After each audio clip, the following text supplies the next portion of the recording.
Di video kali ini kita akan bahas soal latihan 7.2 dari buku paket halaman 182 ya Dek ya, materi statistika, matematika SMA kelas 10, kurikulum Merdeka Belajar bab 7. Oke, kita ke soal nomor 1 terlebih dahulu. Kalian pernah belajar mengenai perkalian dari 0 kali 0 sampai 12 kali 12. Lengkapilah tabel perkalian di bawah ini. Nah, ini gampang ya. Jadi contohnya kalau 0 kali 0 sama dengan 0, nanti ditulis di sini. 0 kali 1 sama dengan 0, ditulis di sebelahnya, dan seterusnya ya. Nah, kira-kira nanti hasil lengkapnya seperti ini ya. Jadi contoh untuk perkalian dengan angka 5. Nah, ini 5 kali 0 sama dengan 0, ya kan? Ditulis di sini.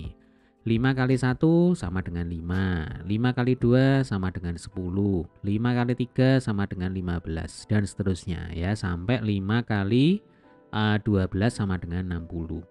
Kemudian hasil perkalian yang paling besar tentunya 12 kali 12 ya kan, 144.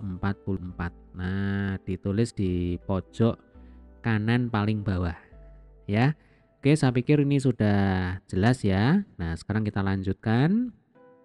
Kalian bisa membuat kelompok hasil perkalian dengan mengelompokkan ke dalam kelas-kelas dengan panjang kelas 10. Sebagai contoh, kelas pertama adalah kelas 0 sampai 9. Ya, kemudian kelas kedua 10 sampai 19. Kelas ketiga 20 sampai 29 dan seterusnya sampai kelas yang terakhir 140 sampai dengan 149. Ya, ingat. Hasil perkalian yang terkecil kan 0, ya kan? Kemudian hasil perkalian yang paling besar itu kan 144. Maka di sini kelas yang terakhir itu ada di 140 sampai dengan 149. Nah, pertanyaan yang A. Buatlah tabel frekuensi dengan panjang kelas 10. Oke, ini sudah saya sendirikan ya. Kemudian ini adalah tabel perkaliannya. Nah, tugas kita di sini adalah membuat tabel frekuensi ya dengan panjang kelas 10.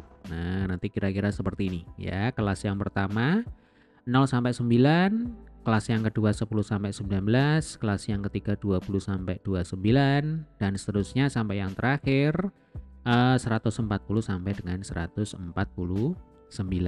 Nah, sekarang kita hitung frekuensinya ya. Kelas yang pertama 0 sampai 9. Nah, kita kembali ke tabel perkalian ya.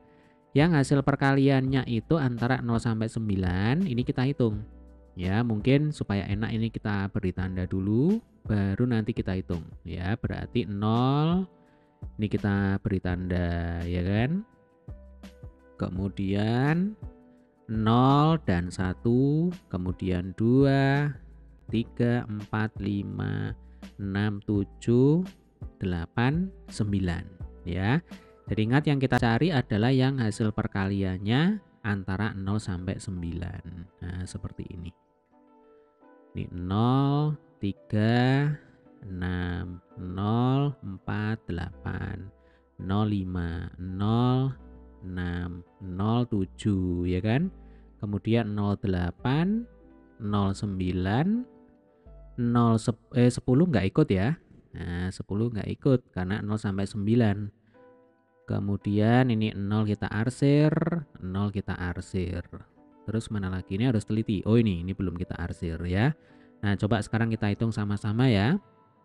Yang kita arsir ini ada berapa? 1, 2, 3, 4, 5, 6, 7, 8, 9, 10, 11, 12, 13, 14, 15, 16, 17, 18, 19, 20, 21, 22, 23, 24, 25, 26, 27, 28, 29, 30, 31, 32, 33, 34, 35, 36, 37, 38, 39, 40, 41, 42, 43, 44, 45, 46, 47, 48. Nah, nanti adik-adik tulis di sini ya.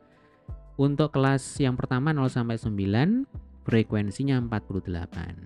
Nah, seperti itu dan seterusnya. Nah, hasil lengkapnya jadinya seperti ini ya. Untuk kelas yang kedua 10 sampai 19, frekuensinya 23 ya. Coba kita hitung sekali lagi ya, supaya semakin dipahami ya, supaya semakin mengerti. 10 sampai 19 berarti ini kita beri tanda 10 sampai 19. Nah, seperti ini. Kemudian ini 14 masuk ya. 16, 18, 12, 15, 18, 12, 16, 10, 15, 12, 18, 14, 16, 18, 10, 11, 12. Nah, mestinya yang kita beri tanda, yang kita arsir yang berwarna hijau, itu nanti kalau kita hitung pasti nanti ada 23 ya. Coba ya kita hitung sama-sama ya. 1, 2, 3, 4, 5, 6, 7, 8, 9, 10, 11, 12, 13, 14, 15, 16, 17, 18, 19, 20, 21, 22, 23. Nah, pas di sini ya. Silakan nanti dicoba sendiri yang lain ya, dihitung manual seperti itu. Kemudian pasti nanti tabel frekuensinya kira-kira hasilnya seperti ini lengkapnya ya. Oke, kita lanjutkan ke pertanyaan yang B. Nah, lalu gambarlah histogramnya. Nah, adik-adik untuk menggambar histogram ya, adik-adik bisa melakukan secara manual ya. Jadi digambar secara manual ya boleh ya. Jadi berdasarkan tabel frekuensi, kita bisa menggambar histogram dengan cara manual ya. Atau adik-adik boleh menggunakan meta chart ya. Jadi nanti kalau menggunakan meta chart, histogramnya akan keluar secara otomatis ya. Jadi nanti silakan di Google ya, ketikkan meta chart. Nah, kemudian pilih histogram, lalu masukkan datanya ya. Jadi kelasnya masukkan, kemudian frekuensinya juga dimasukkan, otomatis nanti histogramnya akan jadi seperti ini tampilannya ya. Jadi contoh untuk kelas interval yang pertama 0 sampai 9. Nah, ini kan frekuensinya 48 ya. Kemudian kelas interval yang kedua 10 sampai 19, frekuensinya 23. Kemudian kelas interval yang berikutnya yang ketiga 20 sampai 29 ya, frekuensinya 19 dan seterusnya. Sampai yang terakhir kelas interval 140 sampai dengan 149, frekuensinya 1. Nah, kira-kira seperti ini ya. Oke, kita lanjutkan lagi ke pertanyaan yang C. Menurut kalian, apakah hasil kali tersebut akan terdistribusi merata? Nah, inti pertanyaannya ada di sini sebenarnya ya. Apakah terdistribusi merata ke setiap kelas yang panjang kelasnya 10? Atau apakah ada kelas tertentu yang memiliki hasil kali lebih banyak dari kelas lainnya? Berarti yang frekuensinya lebih banyak ya dari kelas lainnya. Nah, jelas ini kalau kita amati dari histogram ya Dek ya. Untuk dua kelas interval yang pertama ini frekuensinya paling tinggi ya kan, 48 dan 23. Kemudian semakin ke kanan berangsur-angsur frekuensi datanya itu semakin kecil. Yang terakhir ini frekuensinya hanya 1. Sehingga kalau ditanya apakah terdistribusi merata, jelas jawabannya adalah tidak merata ya Dek ya. Karena data itu mayoritas terkumpul pada dua kelas pertama. Nah, ini pada dua kelas pertama ya. Sekarang pertanyaan yang D, buatlah histogram lainnya dengan panjang kelas 20. Kalau tadi itu panjang kelasnya 10, sekarang kita diminta untuk membuat histogram yang lain dengan panjang kelas 20 ya, dimulai dari kelas interval 019, 2039, 459 dan seterusnya ya. Oke, ini adalah tabel frekuensi sebelumnya yang panjang kelasnya 10 ya. Kemudian ini adalah tabel frekuensi dengan panjang kelasnya masing-masing 20. Nah, ini kalau tadi 0 sampai 9, sekarang 0 sampai 19 ya kan. Kemudian 10 sampai 19, 20 sampai 29, 30 sampai 39. Nah, ini digabung ya menjadi 20 sampai 39. Lalu 40 sampai 49, 50 sampai 59 ini digabung menjadi 40 sampai 59 dan seterusnya ya. Nah, langkah selanjutnya tinggal kita hitung frekuensinya ya.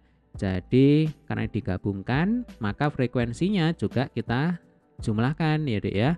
Jadi 48 ditambah 23 Ini kan sama dengan berapa? 71. Nah, lalu 19 ditambah 15 ini sama dengan 34 ya. Ini kita jumlahkan dulu. 15 tambah 8 23, 9 tambah 8 17, 7 tambah 6 13, 3 tambah 2 5, ini juga 5. Kemudian nah ini kita buat kelas bayangan ini ya. Jadi tidak masalah ini mau ditambahkan lagi nih ya. Jadi 150 sampai dengan berapa? 159. Nah, ini kan 0. Ya kan, frekuensinya 0 baru dijumlahkan seperti ini. Nah, kemudian hasil-hasil yang ada di sini, ini 71, 34, terus ini berapa ini? 23, ya deh ya 17 sampai yang terakhir 1 dipindahkan di sini. Nah, ini ya. Jadi 0 sampai 19 frekuensinya 71, 20 sampai 39 frekuensinya 34, 40 sampai 59 frekuensinya 23 dan seterusnya. Yang terakhir ya 140 sampai dengan 159 ini frekuensinya 1. Ya. Oke, selanjutnya ketika kita sudah membuat tabel frekuensi dengan panjang kelas 20, maka kita bisa menggambarkan histogramnya. Ya, kembali di sini kita bisa menggunakan cara manual atau menggunakan metachart. Jadi ya, nah ini tabel frekuensinya. Kemudian ini adalah histogramnya ya. Jadi 0 sampai 19 frekuensinya 71. 20 sampai 39 frekuensinya 34 dan seterusnya ya. Kalau menggunakan metachart itu otomatis jadi ya. Nanti data yang dimasukkan adalah ini kelas-kelasnya dan frekuensinya. Histogramnya nanti otomatis akan tergambar seperti ini ya. Kita lanjutkan yang E ya, pertanyaan yang E. Jelaskanlah persamaan dan perbedaan dari kedua histogram yang kalian hasilkan. Oke, ini adalah histogram yang pertama, kemudian ini adalah histogram yang kedua ya Dek ya. Histogram yang pertama ini panjang kelasnya 10 ya. Histogram yang kedua ini panjang kelasnya 20. Nah, coba diamati. Kira-kira apa persamaannya? Yang jelas ya, persamaannya adalah data itu mayoritas terkumpul di dua kelas yang pertama. Nah, ini 48, 23 ya kan? 71 dan 34. Nah, mayoritas tuh ngumpul di dua kelas yang pertama. Nah, sehingga ditulis seperti ini. Jadi persamaannya data mayoritas terkumpul pada dua kelas interval yang pertama. Oke. Selanjutnya apa perbedaannya? Perbedaannya adalah tentu saja jumlah batang histogram yang dihasilkan, ya kan? Untuk histogram yang pertama ini jumlah batangnya lebih banyak. Nah, dibandingkan dengan histogram yang kedua. Kenapa? Karena lebar kelasnya berbeda, ya kan? Sehingga nanti kalau ditulis jadinya seperti ini. Jadi perbedaannya adalah lebar kelas kedua histogram berbeda, sehingga nah ini ditambahkan aja ya. Sehingga jumlah batang histogram juga berbeda, ya kan? Lebih banyak jumlah batang pada histogram yang pertama karena lebar kelasnya lebih sempit, ya kan? 10 yang ini 20. Oke, demikian tadi adalah pembahasan untuk soal nomor 1 ya. Jika ada pertanyaan silakan tulis di kolom komentar. Kemudian untuk pembahasan materi ya dan pembahasan soal yang lain silakan dicermati di playlist. Link playlist sudah saya sertakan di bawah ya, di deskripsi dari video kita kali ini. Oke, sampai ketemu di video pembahasan soal berikutnya. Terima kasih.